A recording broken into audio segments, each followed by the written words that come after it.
good turnout for our one of our regular Chiron seminars. This one with uh, the topic being of, I think, of interest to plenty of people. Is this the aspect of cruelty in equestrian sports? Is this something that we can see, that we can witness in history? Is it a historical imperative? So, for those of you who don't know about Chiron, Chiron is the International Journal of Equine and Equestrian History.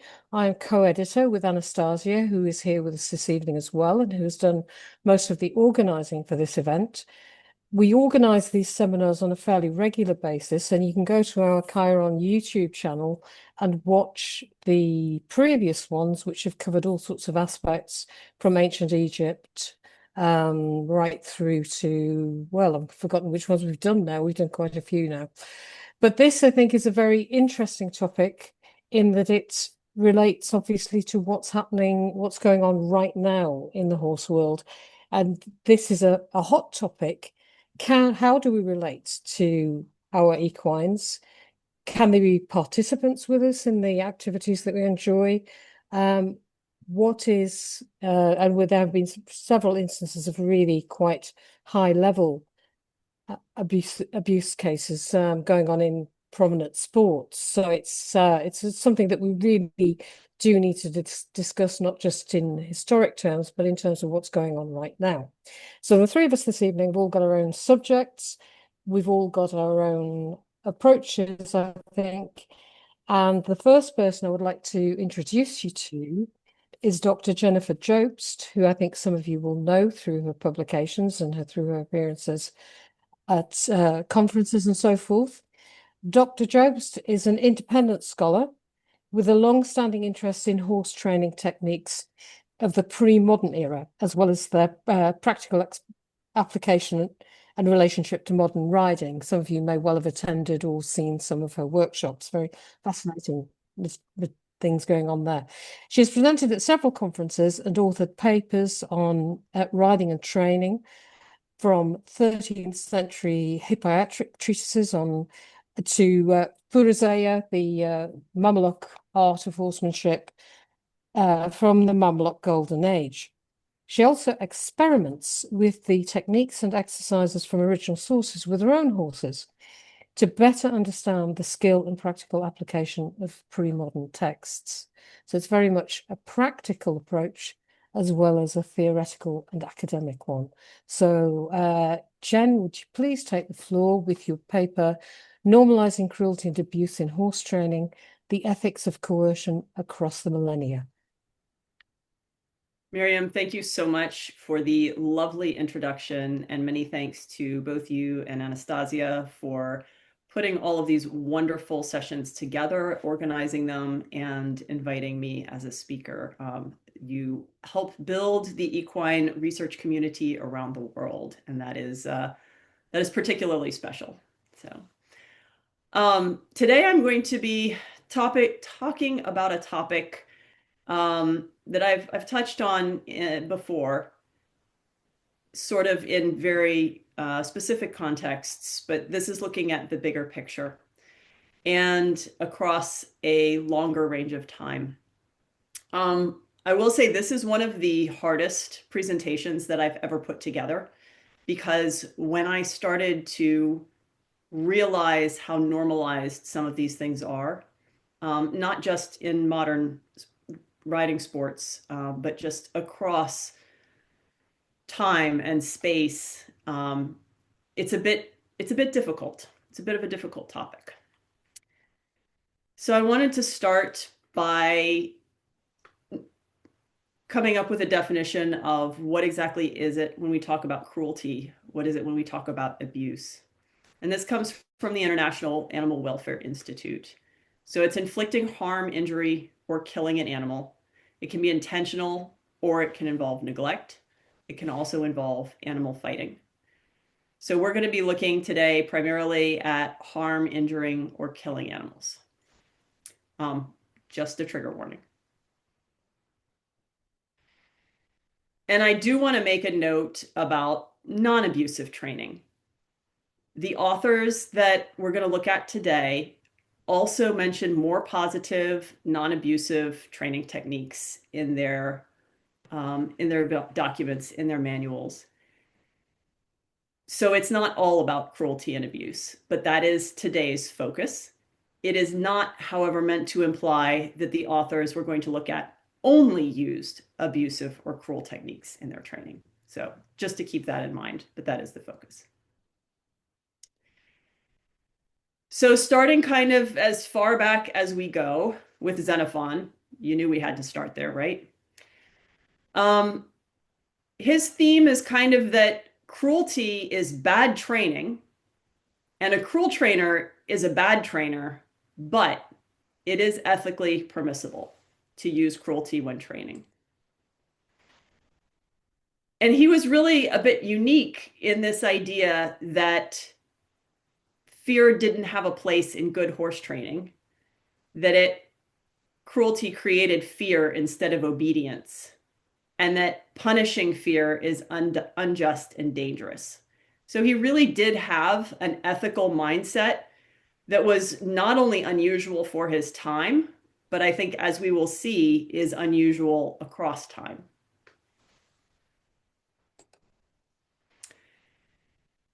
He also felt that the horse's response was really part of the horseman's character and the horseman's requirement to be ethical. Calmness and gentleness is a moral obligation of the rider or the horseman, and that if the rider loses control, loses emotional control, it is a failure on them and not on the animal.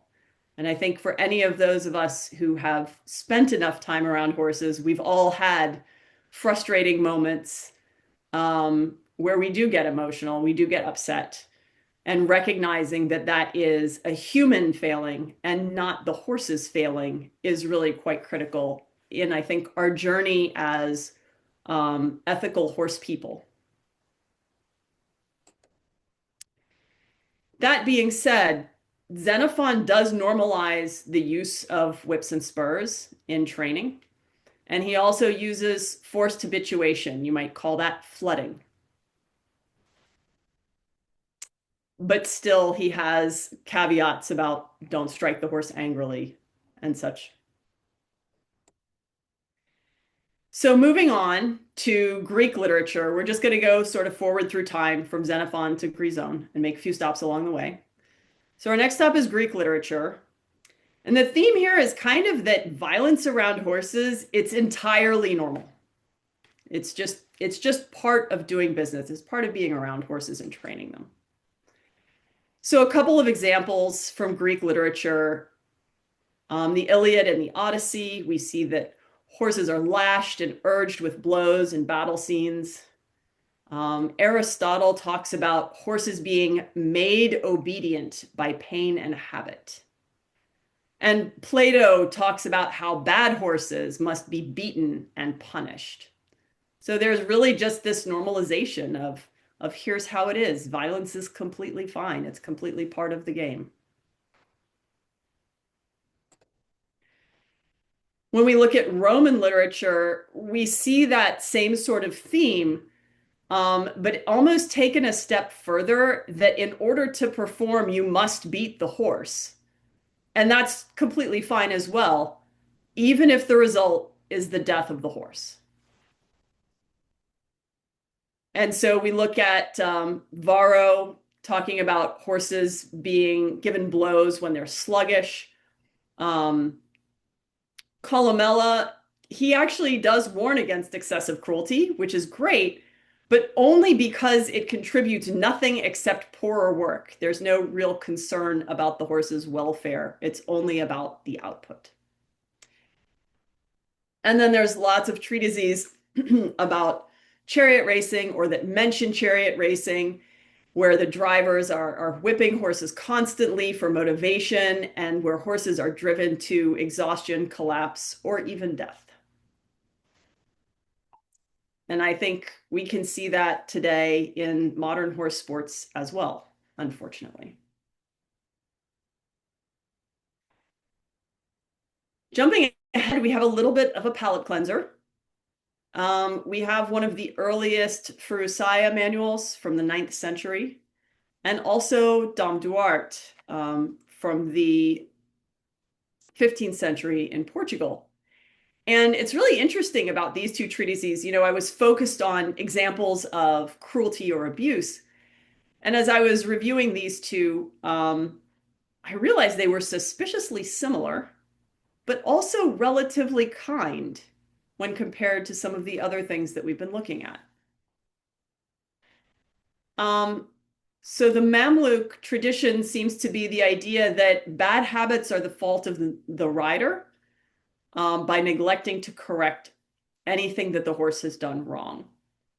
The horse should not be struck unless it misbehaves, so not as a part of regular training or as motivation, but for a specific reason due to misbehavior.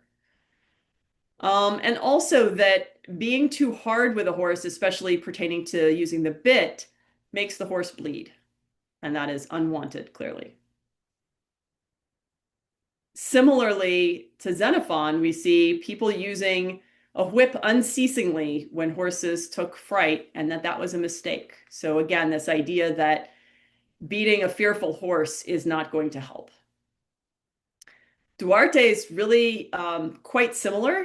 He talks a lot about sort of the human condition and about poor riding and how that affects the horse's habits rather than malice on the part of the horse. And he really thinks about, sort of control of oneself and one's moral obligations, and especially in use of spurs when people don't observe the situation, they're not using the spurs with intent and for correction rather than just using them arbitrarily or unknowingly. Similarly, it's very interesting. He actually never talks about using a whip to sort of beat the horse or encourage or motivate them. He uses them to help the horse turn, especially in emergencies like when your reins might break. So that's very different from some of the other treatises that we've discussed. But back to the real world with the hippiatric authors. First, they were literally suggesting ways you could break the horse and then how to fix it. So, good advice. If you're going to break it, you might as well have a plan to fix the problem. There was a belief that, quote, breaking the horse was necessary. So it was harsh discipline was required. There are lots of interesting examples of things that should be done. Horses who were afraid of water should have their heads held under and then be beaten. If a horse won't move, you could try hitting it with sticks, burning it, fixing a cord around the testicles, all of these nice things, striking the horse with sharp-pronged iron sticks. Horses that bite should have their teeth filed and holes drilled in them so that it would hurt if they tried to bite anymore. And then, of course, Jordanus Rufus suggested that horses should have their canine teeth removed so that they would be afraid of the pain of the bit afterwards.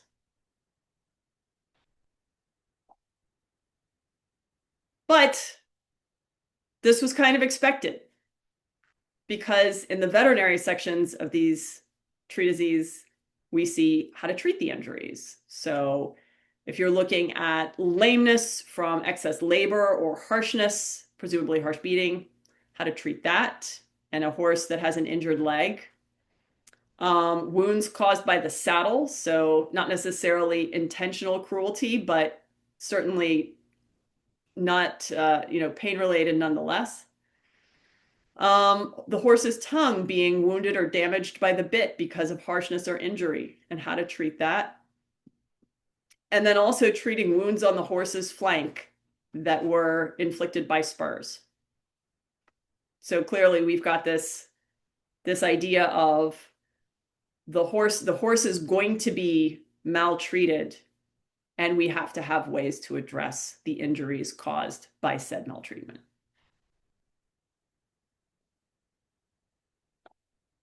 And then finally, Grison, who is an interesting character. I have Elizabeth Toby's translation. If you don't have it, highly recommend it if you can get your hands on it. And as I was reading through him for the nth time, I realized that what I was reading was actually a manual on sort of how to systemically abuse your horse in the name of training, um, which is hard, especially after you've read something many times and then you sort of read it in a different light and realize what it is you're seeing. So Grisone talks a lot about punishments, and he calls them punishments necessarily instead of aids or in lieu of aids. He talks constantly about using the spur, sometimes to turn them, sometimes to help them, but often to punish them, and in a timely manner. So you want to use them often and specifically.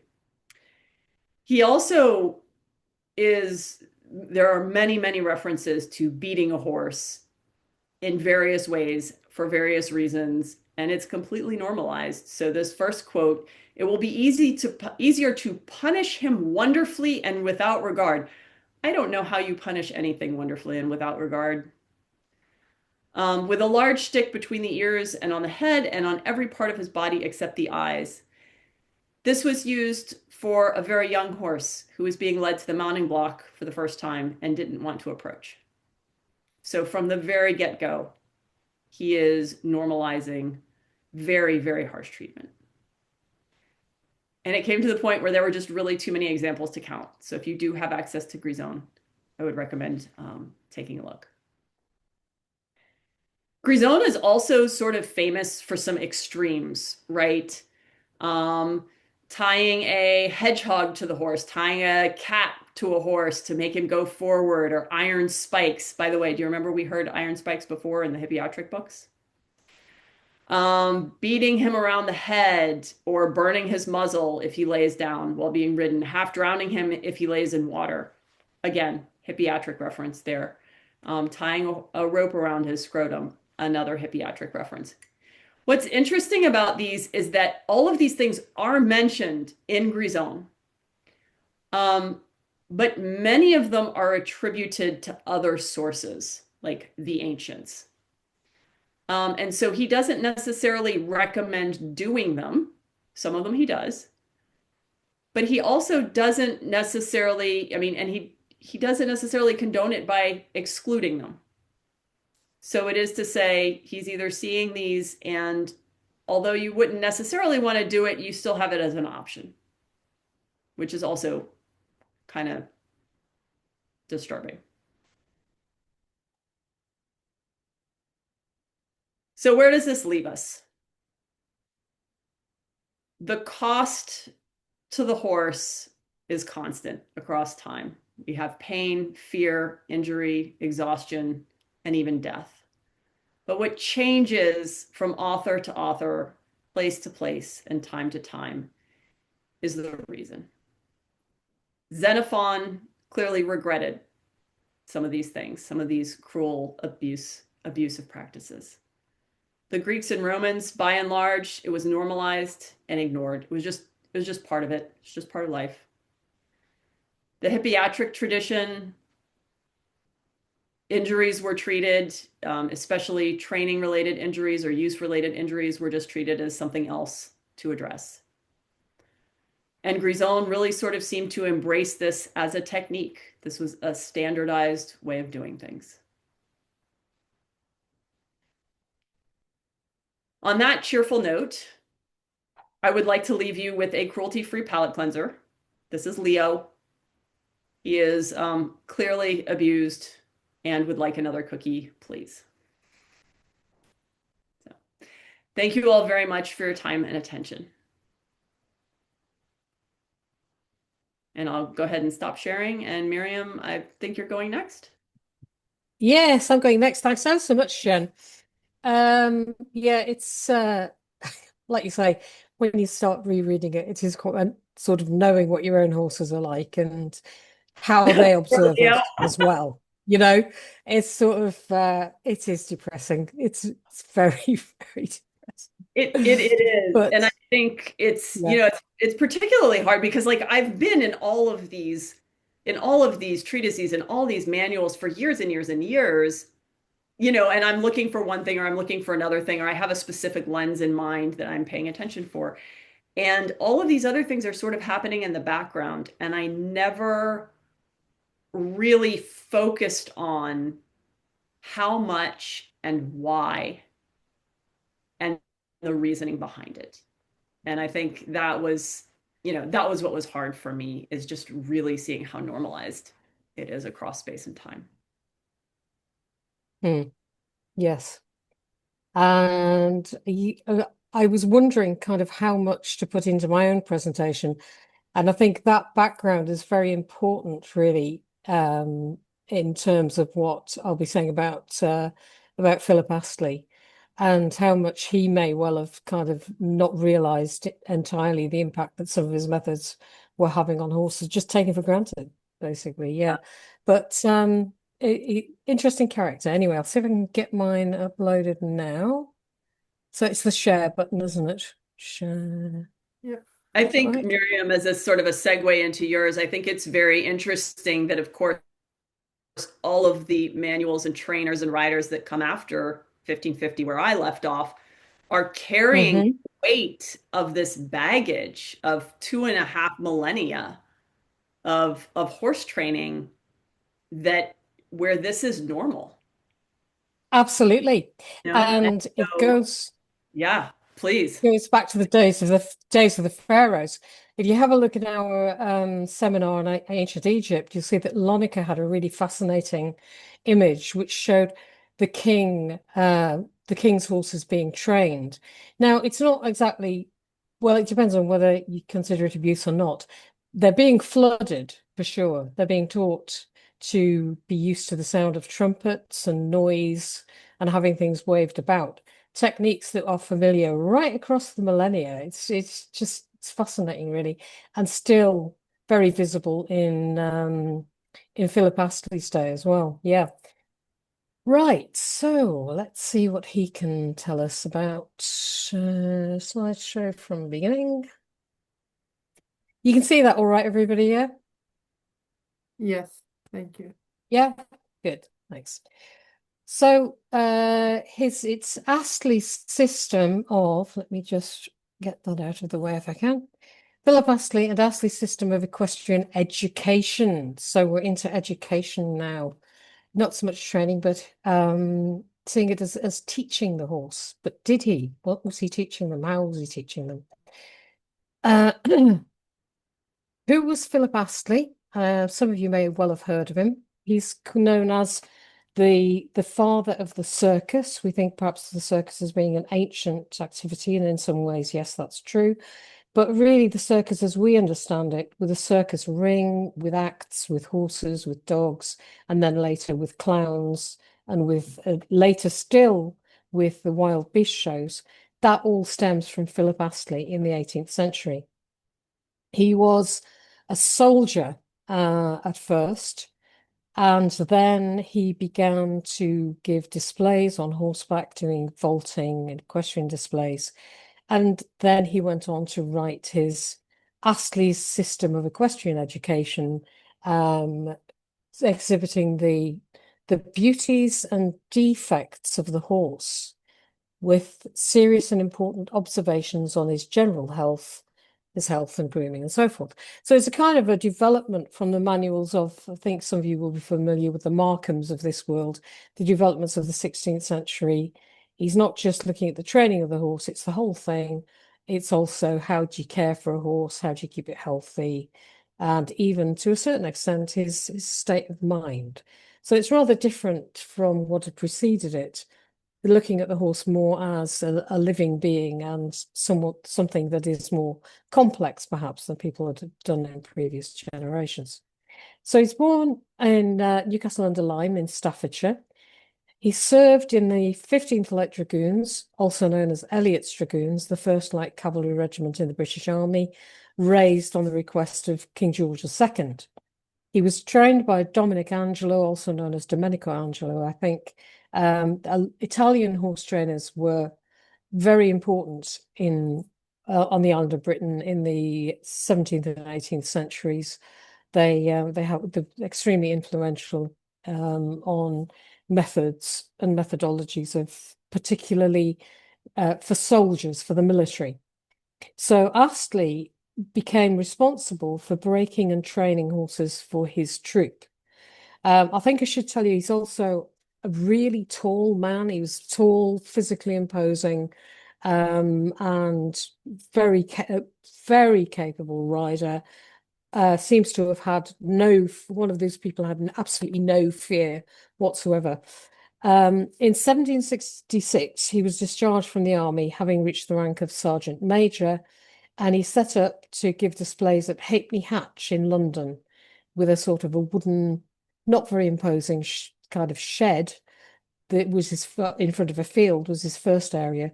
And he was taking his example, people who'd been doing all sorts of vaulting on horseback, but the vaulting was on stationary horses, not moving at all. So he took it to a new level. What he was doing vaulting, all kinds of incredible feats on horseback, standing on one leg on horseback, standing on his head in the saddle, if you can believe it or not. And it was not just him, he had a whole troop of people with him, including his wife and son. And they did some quite phenomenal feats. From their this sort of at Halfpenny Hatch, this field basically in London, he built up this massive equestrian business with his own amphitheatre, Astley's Amphitheatre in London. And we'll see what that looked like very shortly. He took the business to France as well, and that was where he died in 1814. He was a really big, bombastic character, very typical Sergeant Major, had an incredibly loud voice. You could hear him coming a mile off, and loved having arguments with his competitors and anybody he fell out with. Again, it was all good publicity for him. I see him as being a bit like Harry Houdini. Houdini was a very similar character. If he could have a row with somebody he thought had pinched his ideas in public, he would do that. Very much the showman. Okay, so this is its height. Its height is what Astley's amphitheatre looked like, and that's probably Philip Astley there in the middle, doing Roman riding, dancing on horseback, backs of two horses, as you can see. In the middle, there's a character dressed rather like a clown. He did these amazing equestrian displays. This was the core of the circus in those days, but there were also performing dogs, clowns, and jugglers. And he later built this up, not just the horse displays, but these set pieces of battles, naval battles, all sorts of incredible things going on. And I think you can see by the size and scale, scope of it, the size of the audience, that at various times in his career, he had a lot of money coming in, enormous amount of money, and was often falling out with local councils and so forth over, money and licenses to do various things. But there's no doubt about it. These were phenomenal acts. His wife used to stand on a horse's back, riding around the ring, with bees covering her arms so that it looked like a muff, right? And all these incredible things that he used to do. His favorite acts were pretending to be a really bad rider, the Tailor of Brentford, who was supposed to be a radical. Astley was very much the king's man, very much loyal to the crown, and nearly came to grief in Dublin as a result of that when he was giving some shows there. So he made fun of these tailors who were supposed to be not only really bad riders, but also very radical. Here again, you have an image of it in full flight with a set piece going on. I'm not sure the modal thing is going to be working there. Here on this stage at the side, where you'd have the set piece battles and so forth, you've got the audience, the big drums, the magnificent interior of the amphitheatre, and the riders, and possibly one of his workers in the middle with a trained horse. So there's no doubt he knew this is all coming from a military background. He learned his skills in the military and then applied them to displays incredibly successfully. Here's just one of his handbills here, and this I think is probably one of his most famous horses, Little Billy, the learned military horse. And you'll be hearing more about Little Billy shortly because he's one of my favorite equine characters ever. And I've met plenty of Little Billies. In fact, I think I've got 4 of them on the yard at the moment. Okay, so let's get on to the sort of philosophy of Astley. He's obviously come from a practical background where you have to prepare both men and horses for war, for battle. So it's very much like Tom Fairfax, the Cromwellian general, who was also a horseman and wrote a treatise on horsemanship. It's very much, we need good horses for war and they need to be properly trained. But this is from Astley's own book, from his education method. Were men in general to consider how much a little good management would add to the beauty and perfection of the horse, I flatter myself no gentleman would think his time ill spent in promoting the due cultivation of such a noble, useful, and sagacious animal. It's generally understood that horses of a middling size have the most spirit and agility. Indeed, I am extremely fond of this kind of horse, if good-tempered, if the eyes be at once bright, lively, resolute, and impudent. By the eye may be discovered his inclination, passion, malice, health, and indisposition. So he looks at the horse, he observes the horse. It's not just a question of, right, got a horse here, we're going to make it do what the heck we want. He is actually doing some observing. So we have sort of moved on from what Jen was saying about the got a horse, make it do that. We're just going to make it do it. It's like, let's observe the horse and see what this horse has got. What's his character? And this is very much Philip Astley's kind of verbose style. You can imagine that he was like the ringmaster in daily life, striding around, coming out with all this verbiage. I crave permission to remark that this generous and serviceable creature possesses the courage of the lion, the fleetness of the deer, the strength of the ox, with the docility of the spaniel. By his aid, men become more acquainted with each other. He not only bears us through foreign climes, but likewise labours in the culture of our soil, draws our burdens and ourselves, carries us for our amusement and our exercise, and both in the sports of the field and on the turf, exerts himself with an emulation that evinces how eagerly ambitious he is to please and gratify the desires of his master. He sees the horse as a sort of servant role. It's not necessarily something to be dominated, but it's somebody something that's in the role of a servant and a willing servant at that. So I think this is kind of, we're building a picture now of what his approach is to horses and how to train them. He's both our slave and our guardian. Now, that is an interesting one. We've seen the slave technique, in earlier times. You make him do what you want. He gives profit to the poor, pleasure to the rich. In our health, he forwards our concerns, and our sickness lends his willing assistance for our recovery. Pleased in an unceasing round of labour for our health, pleasure, profit, and protection, he feels no distress but what is caused by our own cruelty, our ingratitude. So again, he's saying if it goes wrong, it's us, we are the people. All he demands from us, therefore, for a life of uninterrupted fatigue, is support and a reciprocity of good offices, his chief gratification arising from the sense of our being pleased. The horse is aware that, if the human's pleased, that satisfies the horse. And with his unwearied endeavours to service. So he's like talking about the horse as like something that can feel and comprehend and kind of assess the human as well as he can.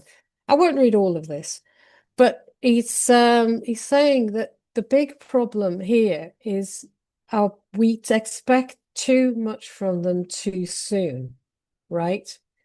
You take it little by little by little, step by step, little bit, and then you teach them something else. Make sure they've learned the first lesson.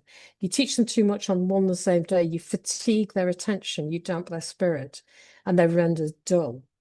So they're incapable of perceiving what it is you want. And then people could say they're obstinate and stupid, but it's not. It's because you've gone too fast and you haven't given them the chance to learn. And then people, what do? They have recourse to untimely chastisement, which alienates the affections of the creature. So I think you can see that there's a different approach here to the just get on the horse and, years ago, get on the horse, kick him on, make him do it, make him go, used to be the thing. It is different. And reward his obedience, giving time to imbibe what your intention are, giving time to think about it. So, like Astley, the Duke of Newcastle was a soldier who was also a great horseman. And I put this in as kind of a funny quote where somebody was saying what the Duke of Newcastle's horsemanship program is really just circus training. The Duke of Newcastle is doing circus training as well. This is a 19th century quote. Right. So when it came down to it, how did they in the 17th and 18th century actually train their horses in the military? This one's from 1616, and when we compared it with Lonica's image of the pharaohs, it was surprising how much there was in common, with the sense of you've got the noise, you've got the waving of things around them, you've got the grooms standing with them, perhaps trying to calm them when they're in worked up about something. But here they are teaching them to swim in the river, to be tailed by people whilst swimming across the river, to cross narrow bridges, and here to face fire and very close shooting. That's definitely an instance of flooding there. They're flooding the horse with, I'm not going to accept that as anything else. But I think this man here is standing here trying to calm the horse. And you've got what looks like a firework here. This is really important from Astley's perspective because he had his fireworks going off in his displays. The horses had to be happy about that. He had to train them to it. So it's a technique that's kind of calming, and you teach them to be calm and you soothe them and you teach them to have trust in you, but you also flood them, they're also flooded. So, but if you think about this, the expediency of just trying to get men and horses onto the battlefield, it's kind of a lot of it is going to be done in a rush. So here we have a sketch of Astley's system. And interestingly, you can see in his kit up here, he's got some of the things that were in the previous picture. We have the noise, the drums, the trumpets, the banners, what looks like something being emitted from the top of this, the pillar here. We've got a dog that can bark. We've got reins held at various angles. There's a cat meowing in the background. You can probably hear it. We've got all sorts of things potentially. We've got guns, as there were in the previous one. And down here, you've got a basket of treats, okay? And if we go on to the next image, there's an explanation of what you can see in the picture, and that is exactly what it is. He takes it through stage by stage by stage, the cavesson, the reins, the angle of the reins, the professor in the act of working the horse in a circle to the left, and so on, so on, so on. And right here, you've got somewhere along the way, fireworks of different explosions intended to be let off at the will and pleasure of the professor, either by the assistance of a rope match lighted or by the pan of a pistol primed only for the purpose. And sketch of a bag to be filled with any given weight of sand to put on the horse's back. And somewhere or other, we've got the explanation of what's in the actual basket. I can't just find it at the moment. The treats, the apples, the carrots, and here we go. A basket containing the supposed rewards, viz. Corn, carrots, apples, pears, etc. So he's actually rewarding his horses when they do what's required.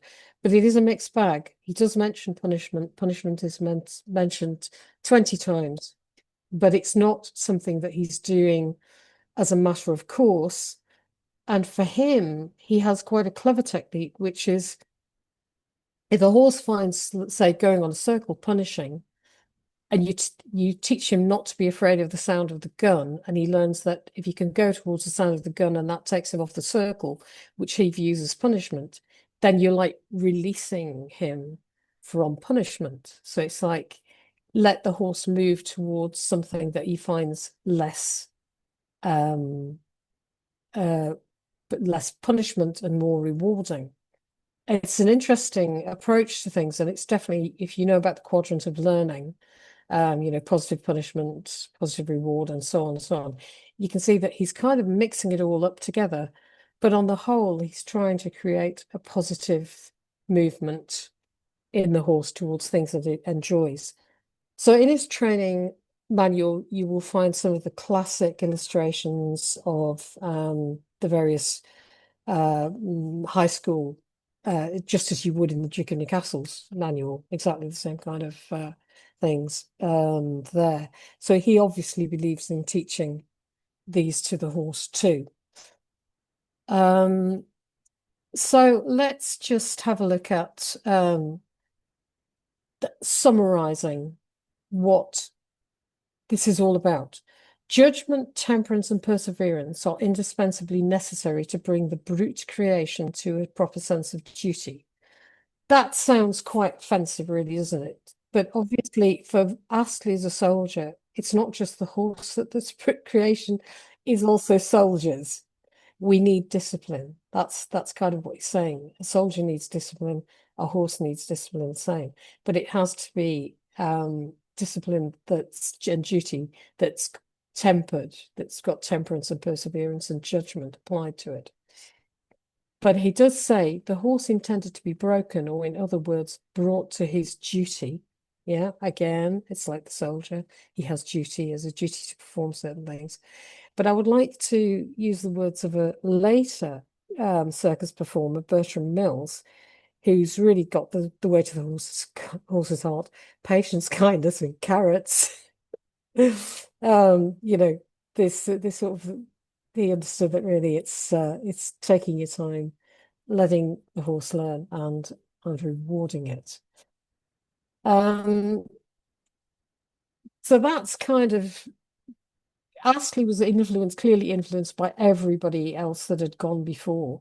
But here we see some sort of new aspects of educating a horse, I think, coming through in Astley's system.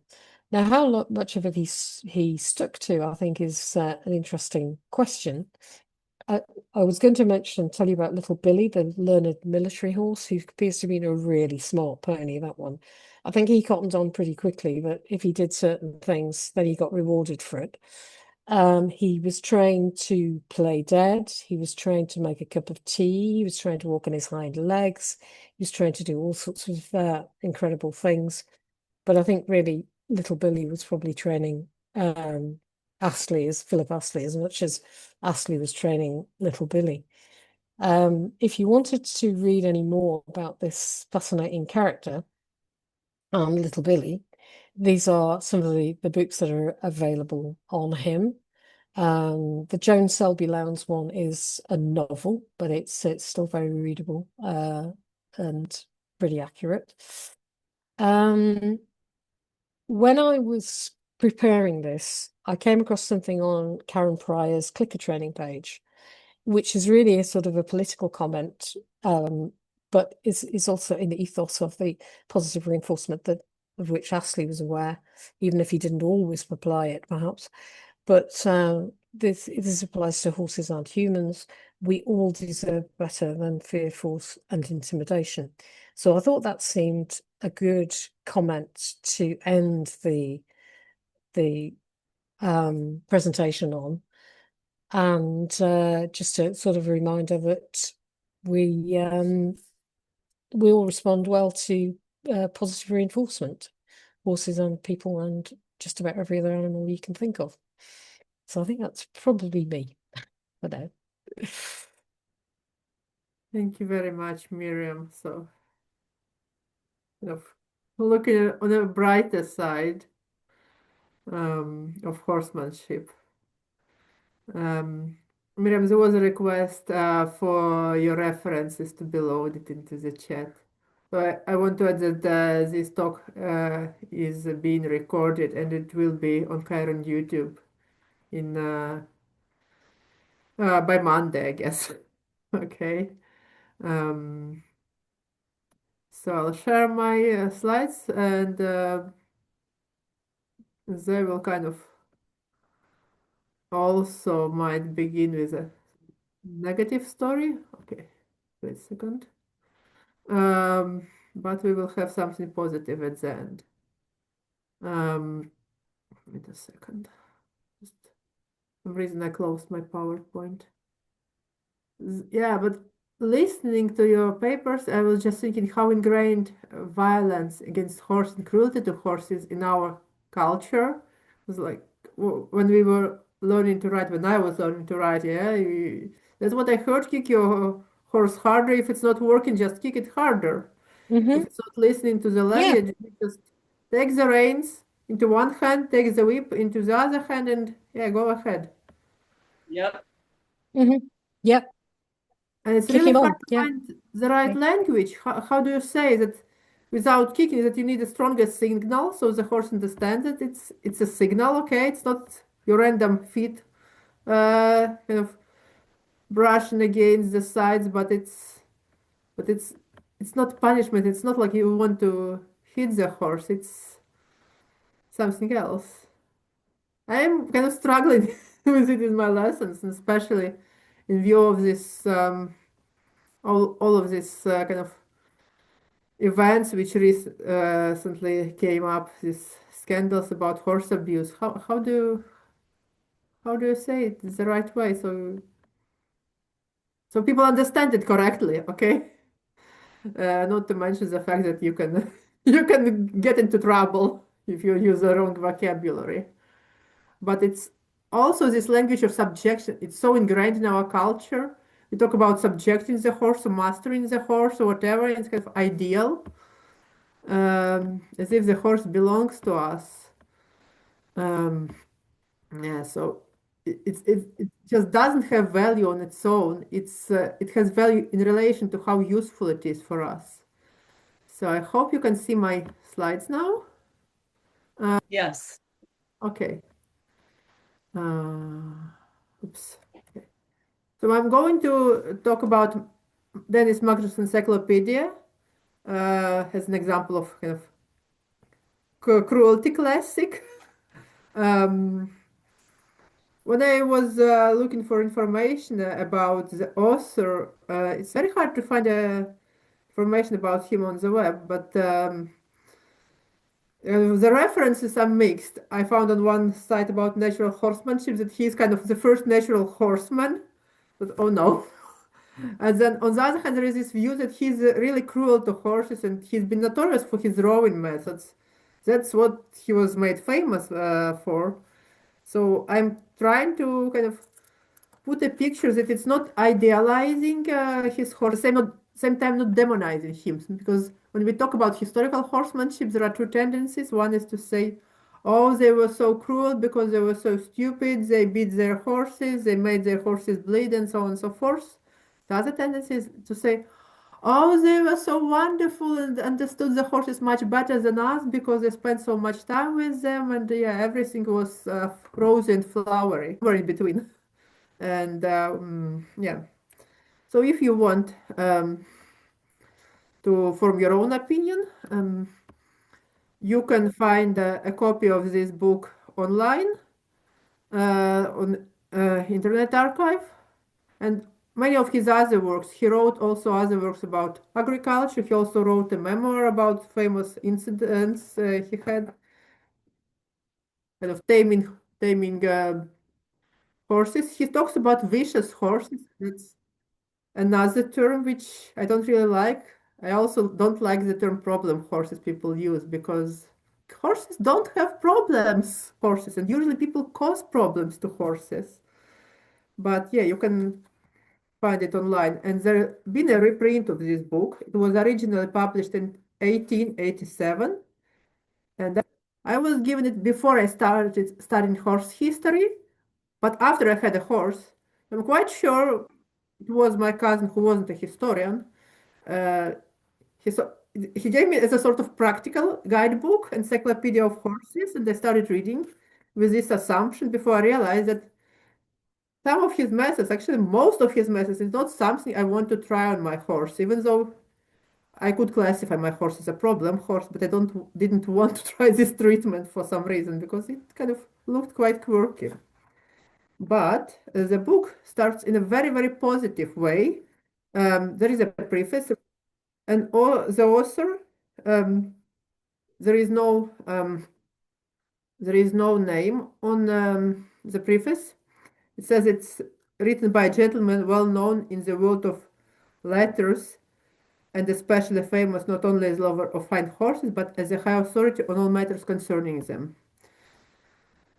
So let's see. Okay. And it's basically 2 pages long, but it goes, the word education is used and starts with there are 11 million horses in the United States, and not one man in a million who knows how to educate them to the highest degree of usefulness.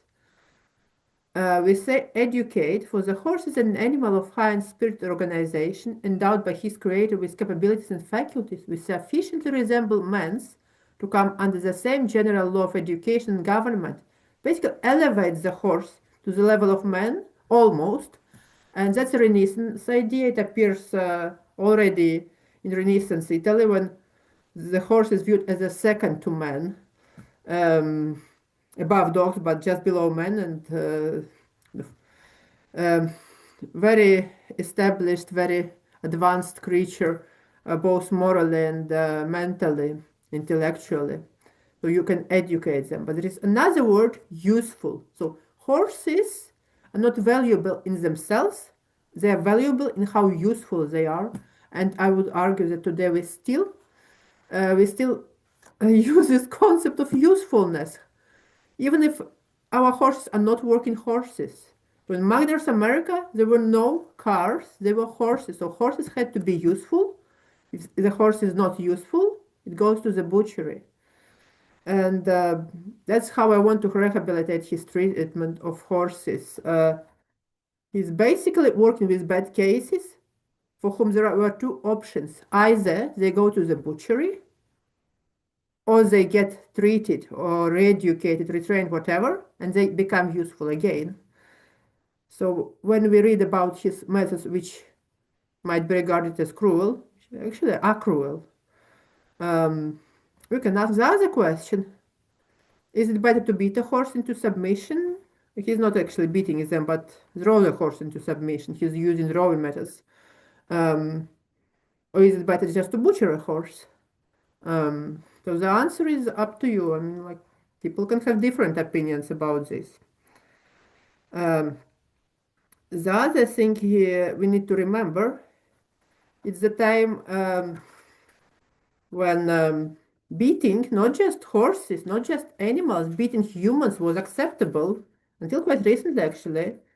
So spanking children in school was okay unless it's excessive and unmotivated. You could beat your slave. So slavery has only recently been abolished in America.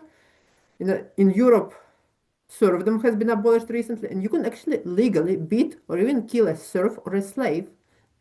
Excessive cruelty was regarded as unwanted. Well, it's irrational. You are destroying your asset, but it wasn't legally punishable. And today it's no longer normal to beat your employees, your children, your wives. So the question is, why are we still beating horses? The inspiration for this series of two seminars and the talks came from a case in Latvia, which came into light last year, where allegedly, it hasn't been proven, but allegedly it was in a high-profile stable, where it was reported to the Food and Veterinary Service that the owners and trainers would take their horse for 2 to 4 hours in the manege and work them from the ground, basically beating them. There have been videos which were submitted to authorities and also to media. showing this abuse. So the owners, the trainers, they never agreed to this. So the case has been taken to police. There is investigation. We cannot say it has been proven or they did it, but it was alleged. And if you want to rationalize this, I can see of no rationalization because we can hear about cruelty committed by poor people, uneducated people, gypsies, whatever. But here we have educated people who have money, who know how to ride. They are elite dressage riders, or at least they claim so on their website. And allegedly there was this crime. And it wasn't just one of, like sometimes top athletes are caught and they claim it's a one of, it's an error of judgment which just occurred once. But here it's been proven that it was happening systematically with several horses and on numerous occasions. So we cannot say if this happened or not, but we can compare this to examples of cruel treatment and see if we have these examples and why or why not. So going back to Magner's treatment, again, we return to teachers, to training in government, and to boys. So it's actually a very male-dominated society, very patriarchal. So boys are compared to colts, frisky, stubborn, but also misunderstood and abused. And it says the boys are shaken and whipped, and the colts are yanked, kicked, and pounded. That high-spirited or slow-witted boys become good men, and high-spirited or dull colts become serviceable horses, I conceive is due to the grace of God more than to man's agency. So basically, boys are also viewed not in themselves, not as valuable as in themselves, but how valuable they are to the society. And in this sense, we cannot say that horses were treated much worse than humans, because that's the society which produces this ideology. In today's society, humans are considered to be valuable in themselves, not in how much they contribute to our society. At least the official ideology is that every human being is valuable, not in what they do, not in how much money they bring into the family, not in how much tax money they bring to the state, but they are valuable in themselves. So horses, I would argue, should also be viewed in this case. And we cannot just look back on this historical trainers and say, yeah, that's just what we inherited. But we got rid of the other ideas, of the ideas that we can beat children, that it's normal for a husband to beat a wife, that it's normal for an employer to beat an employee. So why do we still, why can we still be cruel to horses? Yeah, and so the book, it contains numerous chapters. It describes kind of the character of the horse, goes on to horse training, then to management, and then it has a section on disease and treatment. So we are not going to go to diseases and treatment, but we will focus on kind of the general character of the horse, the training it undergoes, or retraining, and management at the end. So first he gives some remarks about the characters of the horse, and it says a lot about physiognomy as a science, because he has two types of horses: good characters and coarse and low characters, and that says something about breeding. So Miriam has written a book about Scottish horses, the invisible ancestor, and one of the chapters it deals with physiognomy, how horses are often represented the same way as humans, being well-bred or ill-bred. So you will see that good characters, they resemble thoroughbreds or Arabian horses. And coarse low characters, they look more like native pony or native horse sort of thing.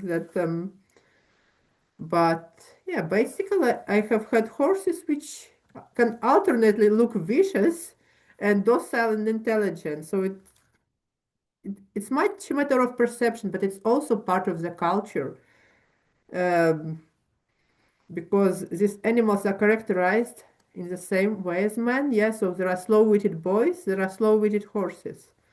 But what Magner argues, that even low and coarse characters, they can become useful horses, useful members of society who are contributing something, and they can be safely handled, they can become serviceable, and at the end, all of them would deserve kind, humane treatment and a good retirement. We will get to this. And yes, so as one example, he talks about the remarkable docility of the Arab horses. But why are they docile? There's something going on, which are always treated with the utmost kindness. And ladies who are especially kind to horses, it is known, can approach them anywhere and make them such pets that they will follow even into the house. Perhaps in no way is this peculiar instinct more strikingly shown than in the repugnance of exceptionally sensitive, intelligent horses to men who may be ignorantly or thoughtlessly cruel to them. So basically, he's repeating the idea that there are no vicious horses who are vicious in themselves, who are born vicious. No problem horses as such, but the problems are caused by men. And he's just correcting problems, so the treatment he's using might be quite bad. But it's kind of not the horse's fault that they are vicious. And he goes on to say the true ground of success in the subjection and education of the horse, or in breaking up and overcoming bad habits when formed, must be in proportion to the degree to which the efforts can be intelligently addressed to the line of this instinct, holding passive, combating, or overcoming them while addressing the understanding without exciting his fears or resistance. And it is absolutely imperative that in his education, this condition should not be disregarded. So he's talking both about subjection and about education, about approaching each horse individually, looking at it.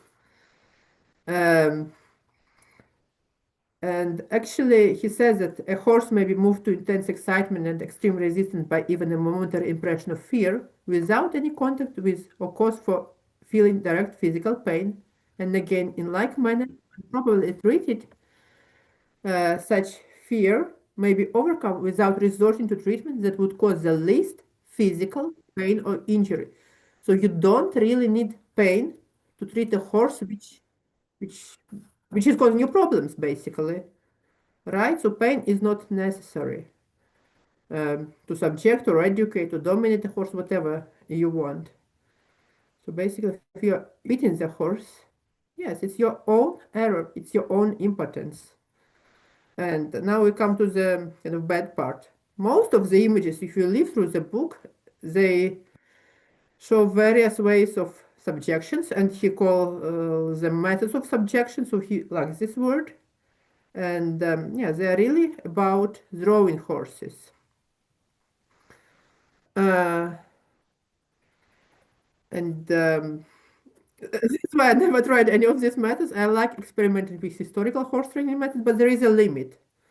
Some of them can lead to injury, and he warns about this, that if you don't do it correctly, you can actually, first of all, you can make things worse, or you don't get any effect, but you can also injure your horse. Although he says that it's entirely safe if you follow the instructions. So kind of, yeah, but yeah, you are taking some risks. Another important thing he says, it's about moderation. You don't do it indefinitely. You don't subject your horse to this treatment for indefinite period of time, for indefinite number of repetitions, which is something that shocked me in the case which happened in Latvia, not just me, I think. All the equestrian community here. Magner says, despite all his cruelty, all his emphasis on subjection, he says that, yeah, you sometimes need to reverse this treatment, but it will do no good to repeat the treatment. In these three methods, he says that you shouldn't be repeating them. So the first method cannot be repeated with much assurance of success. And he also adds that also the third method will, as a rule, prove a success or failure after the first trial. If you didn't succeed, don't do it again because it's pointless. Whatever is attempted by this method, he continues, must be done at the first trial. But if the horse will bear it, this trial can be carried for a considerable extreme of pressure, and be continued for some time, though it shouldn't exceed 25 minutes, except in very extreme cases. So 25 minutes might be long, but again, in this alleged case of horse abuse in Latvia, the people who reported it, the whistleblowers, said that the horse has been sort of treated in the manege for 2 to 4 hours a day. I wonder how much time people have for one horse. Actually, if I had 2 to 4 hours for a horse, I would spend it differently, definitely. But yeah, so you realize that Magda is quite moderate. It's like 25 minutes. It's like it's the top. Basically, it's 2 or 3 or 4 minutes. That should be the norm. His methods are first method is, as you see, is rowing. Second is tying basically the horse's head to its tail and treating it against kicking using a stick. So a lot of cases they are about driving horses, so they need to be driven safely. And the third method is using kind of war bridle. So basically putting a rope through the horse's mouth and tying it around its neck. And in this way, the horse cannot kind of have freedom of action. So undoubtedly they are abusive. Yeah, there is no doubt about that. But you also comes from. So, and it's got one case, the spectacular cure of a runaway horse, which was cruel, unbearable, and so on. And he subjected to one of his methods. And afterwards, next day after treatment, he was ridden on public space on the square without bridle, reins, or breeching, as you see, and was widely reported. So I would like to provocatively raise question. Often bitless and bridleless today is viewed as something very positive, and the use of bit is kind of coercive, cruel, and so on. But it can mean different things. So today it's used as a symbol of connection or companionship. For Magner, it's indication of total submission, total subjection. The horse isn't even trying to resist. And you can see from the horse's head that it's got the ears are pinned back. So you will see it as an indicator. It doesn't seem to be very happy, right? It's like kind of looking back. And of course it's a drawing, but I think it's a very faithful drawing. The horse isn't happy about the whip. It's companionship, right? And yes, my argument is that while quite often bitless and bridleless is really horse-friendly and understanding, humans are very intelligent and very cruel creatures. You can abuse a horse without a bit in its mouth. There are lots of bitless designs which are abusive and worse than a snaffle bridle. And I would argue that even bridleless, if you try really hard, you can abuse the horse even with a neck rope, if you really want to. So kind of, you need to look at what is happening rather than it's just the facade. And yes, he's got this wonderful section on teaching horses tricks. So I wanted to try this out before I started reading, and I realized I don't really want to try this out. Why? Because basically it includes, not unlike Astley, who was using positive reinforcement, Magner is also using positive reinforcement and giving apples. Quite often it involved pricking him on the rump with a pin here, like to kick up. But he says, prick him on the rump with the pin until there is inclination to kick up. When, as before, stop and caress him. So yes, you've got kind of reward after. Okay, so pricking him with a pin, it's not something which is unbearably cruel, but it's still not something I would really want to do with my horse just to teach him a trick. Other thing is that he's got lots of tricks which involves rowing boys or running after boys, and so on and so forth, chasing a boy. You see this attitude to boys as well, and attitudes to humans in general is very different. So the horse isn't very much worse than humans in this case. And we want to come to the positive bit. A mitigating note is the parasol treatment. So he's got whole section on treating various vices or problems in horses. And one of them is basically desensitizing a horse to the parasol or umbrella. And that's one section which I definitely wouldn't have any problems with replicating. I could actually have treated my horses for umbrella much the same way. And yeah, no one was afraid of it. But that's how I would introduce a young horse to an umbrella. I don't see any problems. So, although you can do it in other ways as well. So for an ordinary case, bring one while close gently to the nose, passing it back over the head and neck. Then open it a little, repeat it till it can be fully spread and brought over and around the body generally. Now go off some distance and again approach slowly and hold it over the head. If at any point there is much fear evinced, close it and let the horse see and smell it. When again repeat the experiment. So continue until the horse can be approached in any manner while swinging the umbrella over the head without attracting notice. No matter how well the horse behaves, the umbrella shouldn't at any time be forced upon him so quickly and unexpectedly as to excite him. To do so would endanger undoing the good impression previously made. And then it says the lesson should be repeated as for other objects. So basically it's normal desensitization treatment and gradually introducing the object. There is no throwing about, no forcing on the horse of this fearful object.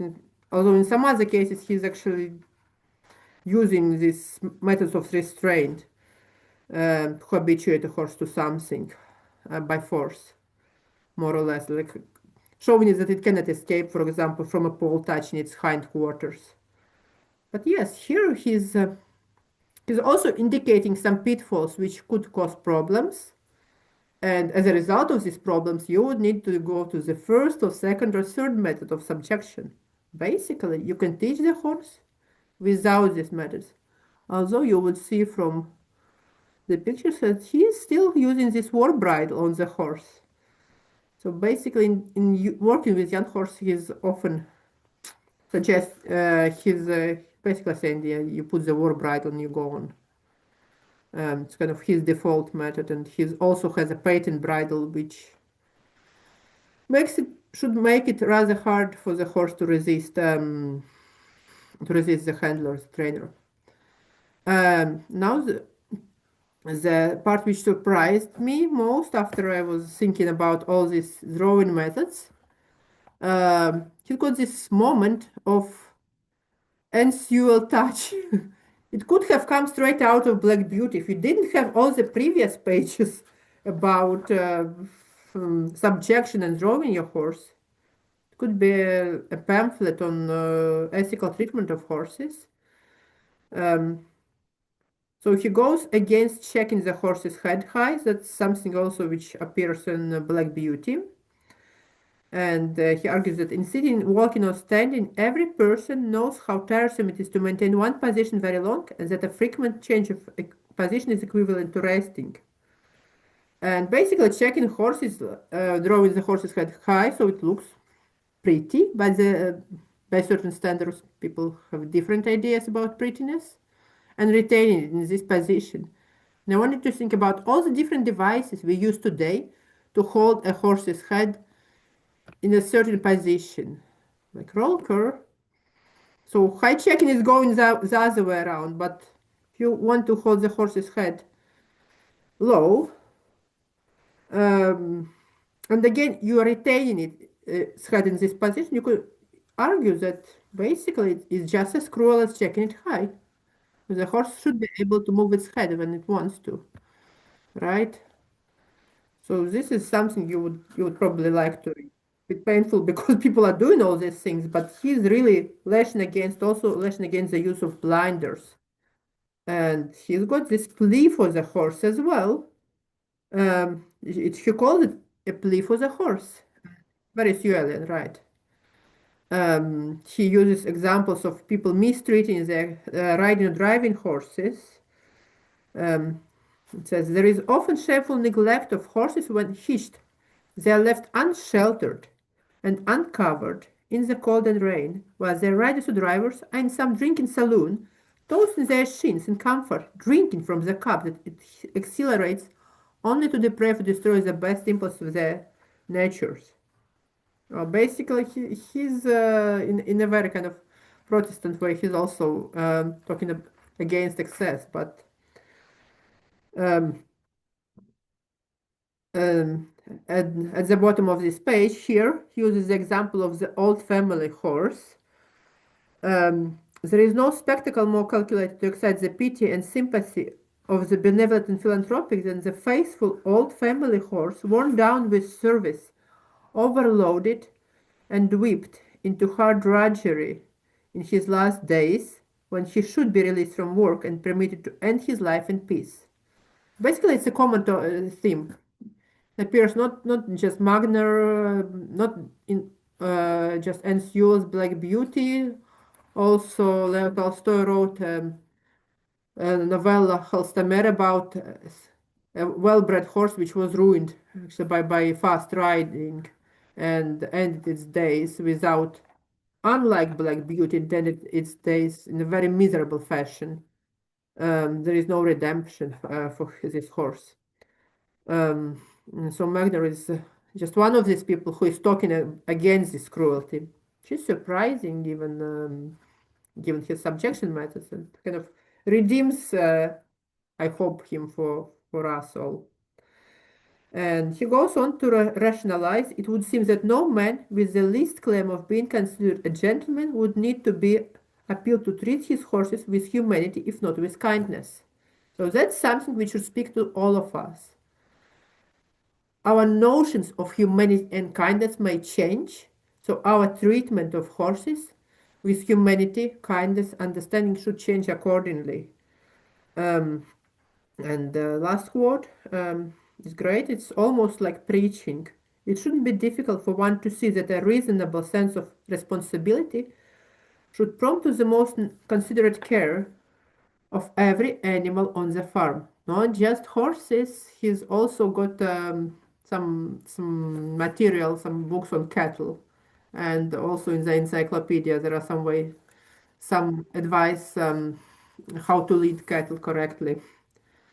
Yeah. Not only does kind treatment make them more easily managed, but imperceptibly the feeling is felt in the home, making the relations of life more beautiful and happy. So this is very Christian message, but he's not kind of putting it in Christian terms, and I think it's a universal message. And there is a rationale.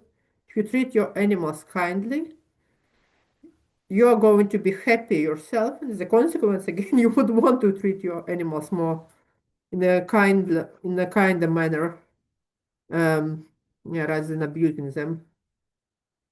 So, conclusions. For whom these methods are meant? There are clearly indications that the methods are meant for horses that have been already spoiled by incorrect training or treatment. He is not breeding and training his horses from scratch by throwing. He starts with a horse that already has problems, which actually human problems. And they need to be rehabilitated, quickly return back to society, become useful members of it, or basically they are going to the butchery. Sorry. So the incorrect training could have been either too harsh. So he mentions with young horses that if you are checking the horse head too short for too long at a too early stage of training, you're going to have problems. He doesn't object against checking the horse's head, but you should do it in moderation. Or you can also be too lenient, like allowing the horse to kick and bite and so on. So the horse becomes a useless individual, doesn't have a place in society. It's like good for nothing boy who would be useful man, a bandit, so on. It's dangerous. And just as boys should be corrected, so horses should be corrected, but corrected reasonably with methods which are going to make them useful, right? Not yanked and kicked. Yeah, so a boy or a man would become a vagabond, a bandit, like an outcast. But a horse, it wouldn't be turned into the prairies. It would go to the butcher. So in a kind of perverse way, he's saving these horses, which would otherwise be killed. Yeah, so he kind of doing a service At least you can put it this way. Of course, you can say that maybe the horse would be better off dead than thrown, but who knows? And this horse, and he says so much, should be guaranteed a peaceful retirement if it has done its service. The fact that this is not happening quite often, for him, it is abusive treatment, and it's something against which he lashes a lot. So in a way, he is an early version of an animal rights activist, but different. So, and I included this slide. Clearly, we are talking about patriarchal society. This is a stoned horse. This is a stallion. He has also a section on dangerous stallions. But in a way, these male horses are compared to male men who could be lawless, who could become dangerous, who could become defective members of society, but can be corrected and can become useful. And yeah, great. So thank you very much for your attention. I'll stop sharing now, and we can have questions, discussion. Here we go.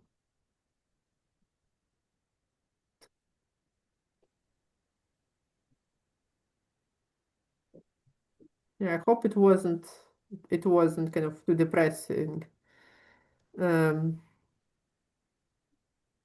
I think it's hard not to talk about this in a frank and realistic manner and not be a little, depressing.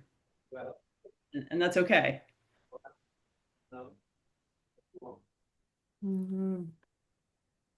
But yes, some of his methods and some of his equipment I have actually seen used, like adaptations, not quite drawing methods, but where you put a rope around the horse's body and you're kind of pulling it. So you're not drawing the horse basically, but you're making it obey. Yeah, well, in his book, there are lots of ways of casting the horse, rowing the horse falling down, which is going to be dangerous for the horse, but surely less dangerous than a trip to the butcher. And then he had a section on treating all these diseases and injuries.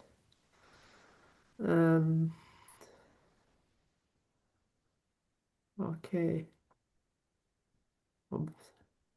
Broken tail. Yeah, so you could break a horse's tail this way. He's got another picture of a kicking horse after treatment. He's kind of standing against the horse's butt and pulling it on the tail. He must be very confident about it. Basically, he had quite a reputation for breaking this horse. That was how he was making a living. Yeah.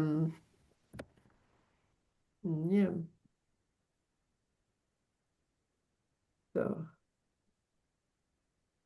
if people have questions or just want to make a comment, speak about something, you can raise your hand. We're not speaking all of us at the same time. Yeah, so I don't know how to raise hand virtually, so maybe okay, I can be that's okay. sorry. If you want to talk, there is a little button says, I think it says react. No, I think it's It says react, but it doesn't raise, or does it raise? Oh, raise hand here. Yeah, there is this raise hand, and we will see that. But if you want to make a comment, Anthony, you're welcome. Yeah, I was wondering some of the quotes, especially that Jennifer was doing, like if it may have been to some extent also just the translation, like were there like sometimes if we don't use the original language but a translation, then there may be more in the translation of the translator than the kind of the distorting the original intent. I'm Yeah. sorry, I forgot what it was. I just read that some book. It was not a Bible, but like something that was translated so many times, but only by men. And then all of a sudden, a woman translated it.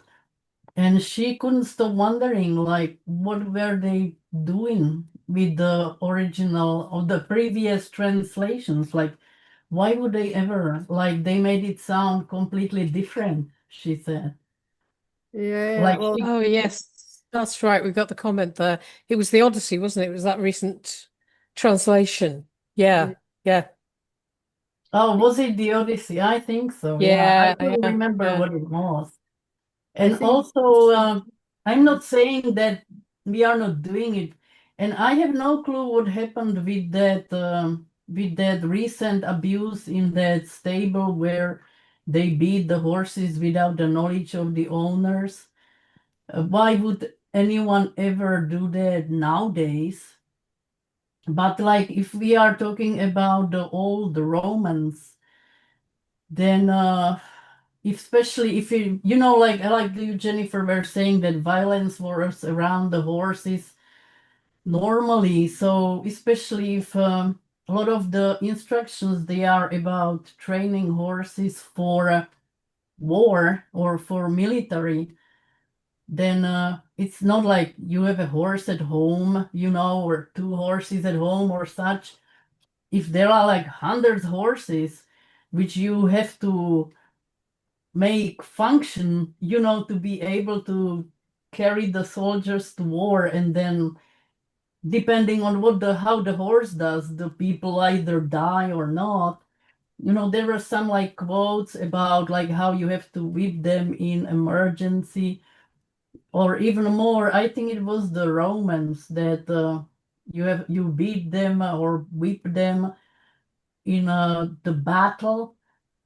So if you were whipping them all the time, I guess that would not do anything. But if it's that teaches them to make the horse do what needs to be done, either you die or not, then it's a different perspective. You know, like if the we admire the Romans for so many things, but they had slaves who were not considered people, like you could kill them at will, right? So why are we surprised that it's with the horses? They use the horse instead of a car. So you also don't want to break your car because then you will have to fix it. But they didn't have cars, so you know they needed the horses to function, or else they die. Then it's a different perspective that we have to consider of other than you know nowadays if you know nowadays some people have horse just behind their house because it grazes there and it's fine, but back then yeah they had to make them function or they went to the butcher. I mean it's sad, but it's a different kind of circumstance. Like the historical society had totally different circumstances. So it doesn't really help always to look at what they were doing from our modern perspective, especially if it's perspective of specific countries. Because even nowadays there are different, you know, different ways around the world. So yeah, anyway, yeah, we all probably know that, but I was just saying in order to not get upset unnecessarily, it helps to consider the circumstances, the historical. Yeah, and I think those are all extremely good points. I just want to respond on a couple of items. Regarding the translations, hang on. Translations are always fraught. Like there are so many ways that you could translate things. You know, we have many translations of Xenophon. There's a fly on my camera. That's really cool. There's multiple translations of Duarte. We have like translations are just difficult.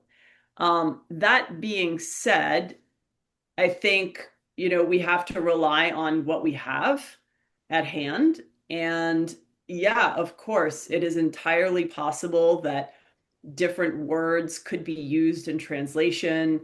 Context definitely matters.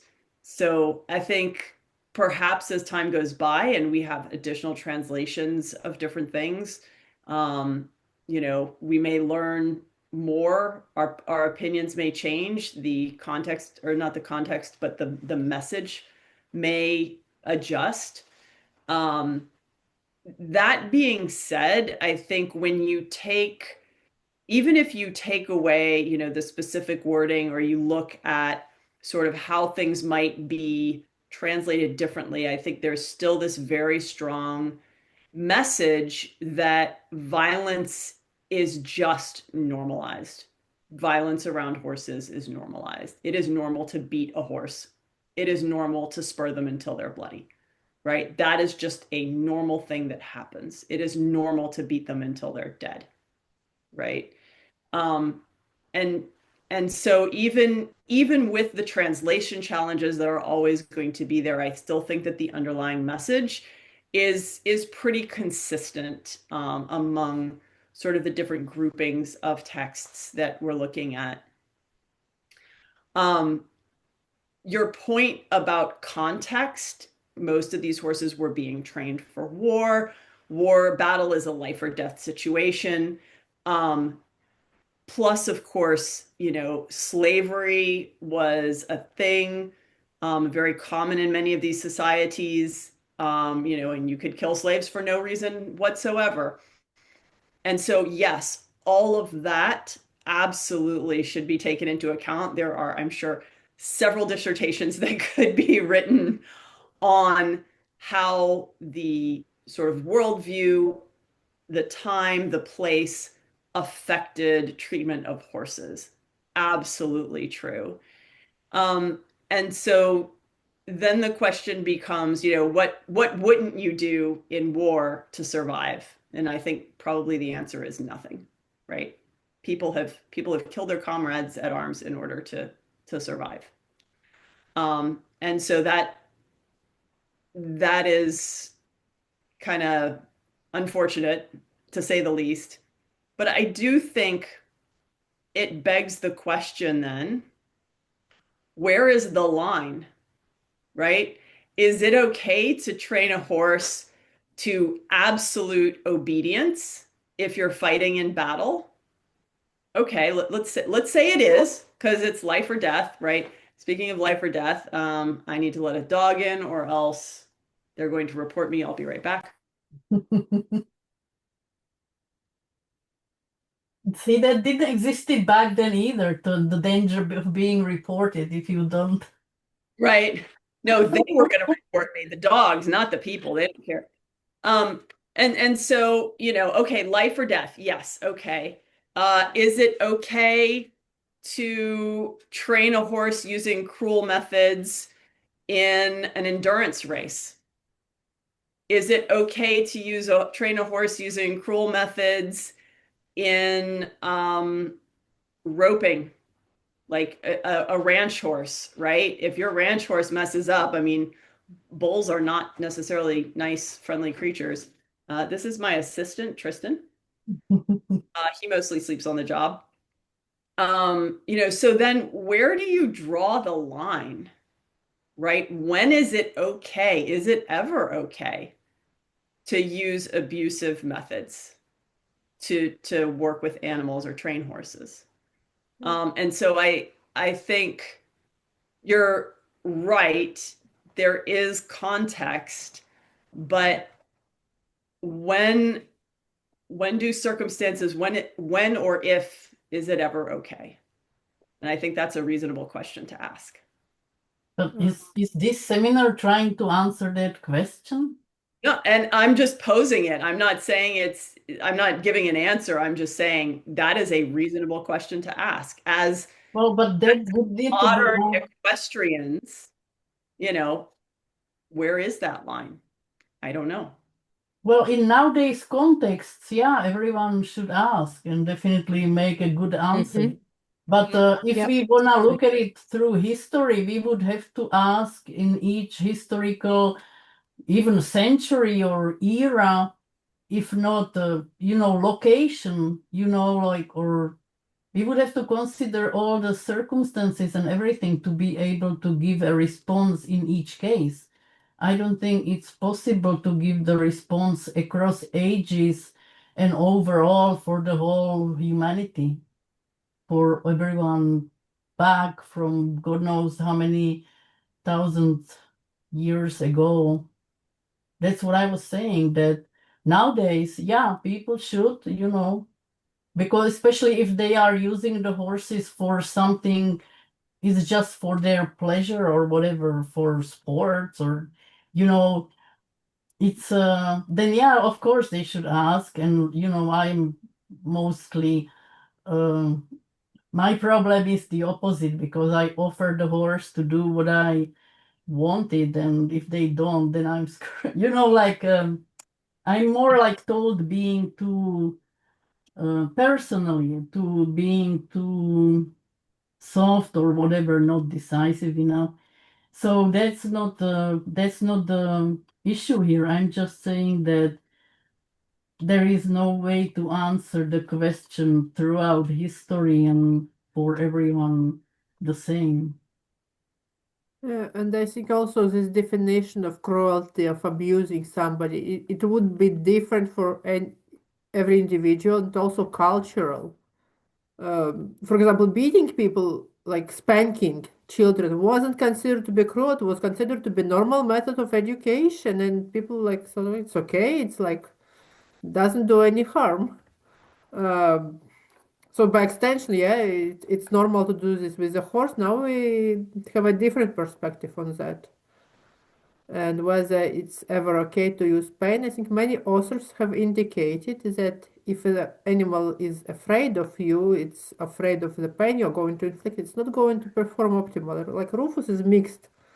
He says, don't make the young horse afraid of something, but then you take out its teeth and you put the bit the next day and it will be afraid of the bit. Well, it's not afraid of the handler, it's afraid of the bit. Maybe it's different. But anyway, also Magner says that if you're excessively cruel, it's not just unethical, it's pointless because the horse isn't learning anything. It could be just the reverse. It's learning how to resist. Um, so it's not only a question of being ethical, it's also a question that it just doesn't work. And there have been some argument and some research that horses need to take their own initiative in battle on the battlefield and like in performing contests and like in show jumping. Horses have much quicker reactions than humans. They can make better decisions based on the experience. If they have this if they have been treated in such a way that they know they can take up the initiative and do something on their own when they think it's a good idea. Um, so the horse can save the rider. And the last thing I wanted to say is like we might think that horses in warfare it's a thing of the past. They are not. They are used on the battlefields. They are making a return to the army. They are used in the war in Ukraine. So this is not abstract discussion about how do you train horses for the military. We might have a comeback of horses in real military conflicts where they are being killed, where they are being destroyed. So it's not an abstract discussion. It's not just about whether it's okay to use pain to teach a horse to train a horse for sport for your leisure, but how do you train a horse for real military service where it will be the first target of destruction, just as it has been throughout history. Well, it probably also depends on the horse. Like not all horses are the same. Like not everything is gonna work with one or the other the same. Or especially like if some, for the like very well for the war, some horses can do it better than others. So, some are better used elsewhere if it's possible Yeah, to, exactly. select. It's finding the right horse, the right match. I think this is essential. I think people were aware of this. I think certainly in the 18th century, people were becoming increasingly aware of that. And for a book I've just completed, I was researching the medieval text Bevis of Hampton, and he has a wonderful horse called Arundel. Now, Arundel's a bit of an all-rounder. He can be a war horse, he races, he does all sorts of things. And at one point, they're out to win a prize of an enormous amount of gold in a race. And Arundel is making decisions. Bevis says, "We need to win this race, Arundel."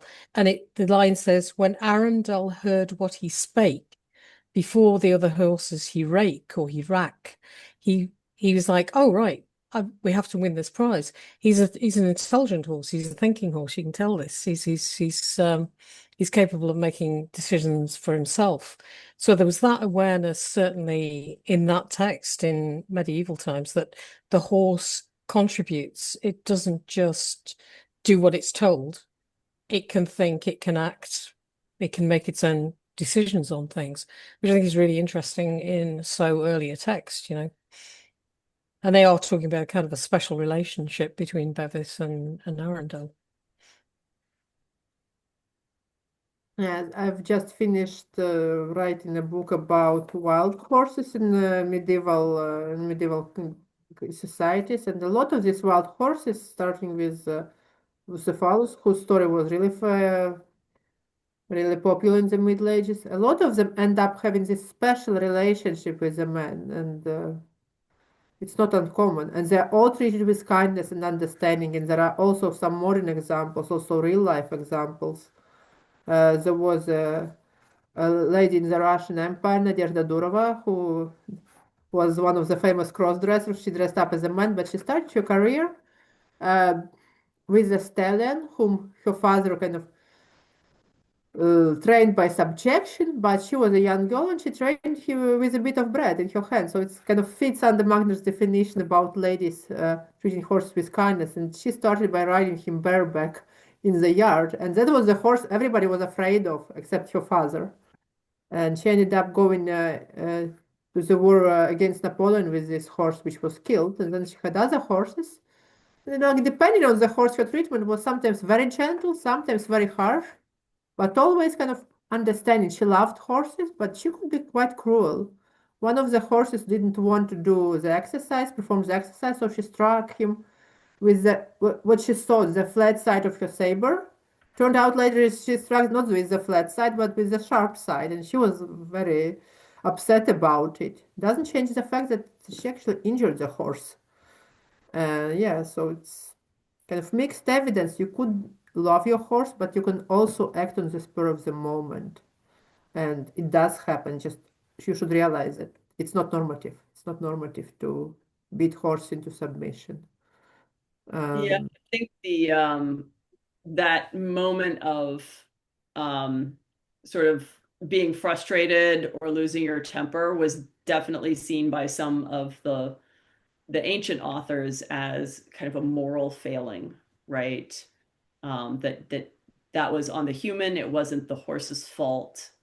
And so that's such an interesting perspective. Audrey, I did want to mention on medieval horse breeding.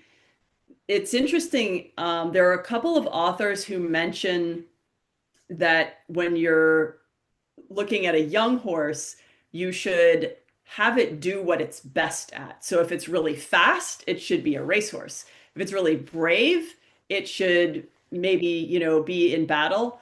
If it's, then some horses are just good for plowing, right? So it's kind of interesting, in modern breeding, it's like, oh, there are bloodlines that are dressage horses, Dutch warmbloods that are dressage horses and Dutch warmbloods that are jumpers. And for them, it seems to be more like, okay, I bred these two horses together and I have this young horse.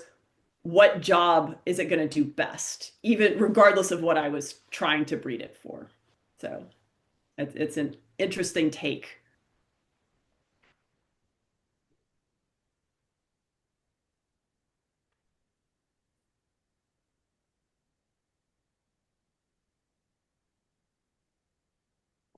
Yeah, Alexandra, thank you for the clarification. I should have specified that I was speaking about ancient Greece and Rome,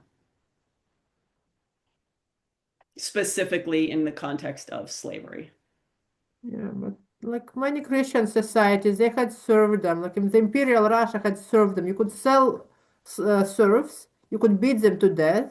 There was no legal punishment for that. It was regarded as kind of bad style, unchristian behavior, but no legal consequences.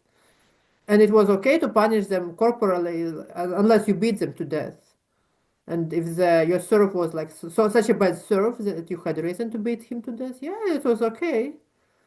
Not a good idea, not good from business perspective, but you can do that. You could do that, and also husbands could beat their wives. At least I'm talking about Russia from the 16th century onwards.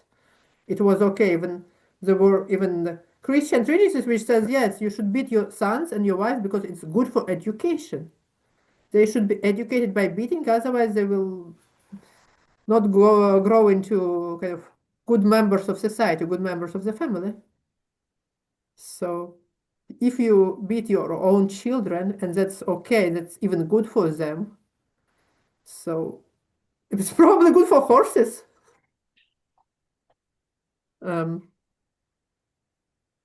so yeah,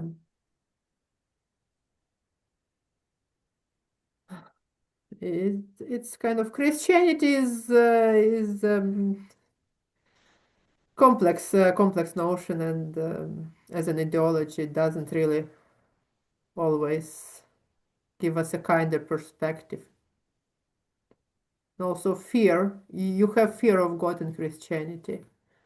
So fear could be viewed in different ways. And fear of God is something positive. It's a virtue. Um, so how do you reconcile that? Um, this is going to be a theological discussion already. So it's kind of getting quite late here. No, not so late in the US. It looks very sunny. It's Um, quite overcast, but it's almost 3 p.m. here. okay, yeah. It's almost 11 here, but Andrew, yeah, so if I people have know. last minute questions, comments, something they would like to share, please, you can do that. You can also contact all of us on social media. The video will be on YouTube, and I'll stop recording here.